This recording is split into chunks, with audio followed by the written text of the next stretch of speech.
Morning children, let's continue our fifth lesson, climate variation on earth. Okay, now in our previous class we have seen climate, weather and the factors that affects the climate. Now see, now the earth is divided based on the climate. According to the climate or the heat, okay, earth is divided into three zones. They are tropical zone, frigid zone and temperate zone. Okay, tropical zone, frigid zone and temperate zone. See here,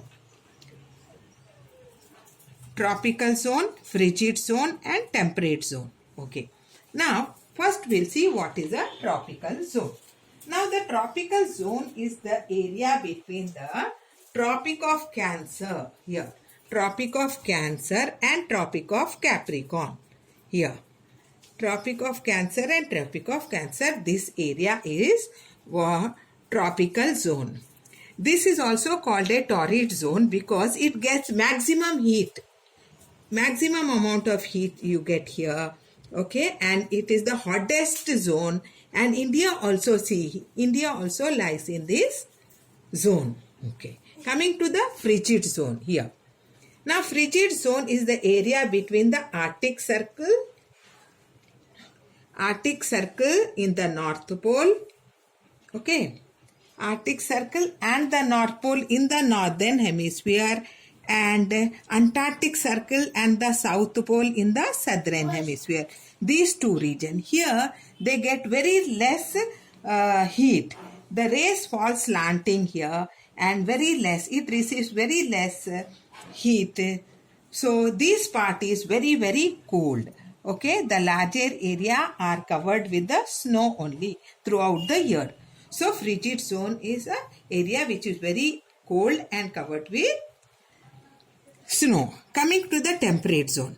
The zone is between the Tropic of Cancer and Arctic Circle. See, Tropic of Cancer and Arctic Circle in the Northern Hemisphere, this area. Also called North Temperate Zone.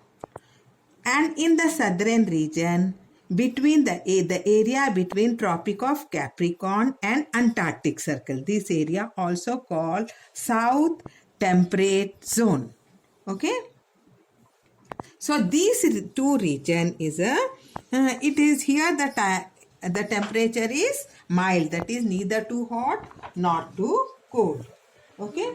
Thus, as what we have seen now, that as we move from the equator, the temperature, the climate decreases. As we move from the equator, the climate is decreasing. We have seen because of these zones. Okay. Now let us see factors affecting the climate. The different factors that affects the climate.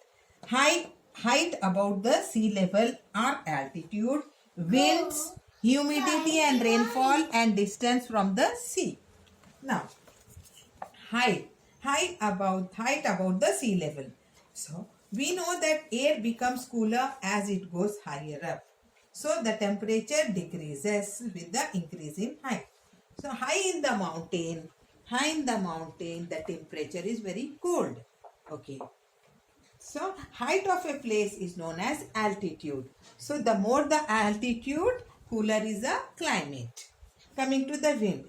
Wind affects the temperature and rainfall of a place. See, the wind affects the temperature and rainfall. How? See, the wind can be hot, cold or full of moisture. The wind coming from the cooler region are the seas. Wind blowing from the cold region make the climate cold, and wind blowing from the hotter region make the climate hot. The monsoon winds blowing from the ocean and sea brings rainfall. Coming to the humidity and rainfall. The amount of water vapor present in the air is called humidity. Though we stay near the coastal area, we are always sweating. That is because of the more amount of water that in the atmosphere. That is called humidity. So, because of the humidity also, the places near the sea are very humid. Okay, they are they have extreme climate. Okay. Places like Mumbai, Chennai, Kolkata, they have moderate climate, neither too hot nor too cold. Okay, like summers are in summer they have in summer the cool breeze from the land the brings from the sea brings the makes the land cooler, and during the winter the hot wind coming from the sea makes the land warm. Okay. Okay. There are some other factors also like forest and types of soil that affects the climate of a place. Okay. Now Africa is in the equator, so it is very hot throughout the year. Okay, but due to its now Mount Kilimanjaro is of Tanzania in Africa is very cold. It is full of snow throughout the year. That is called a snow-clad mountain. Okay. Now you complete this activity of page number 16, children. So we have completed this lesson. Thank you, children.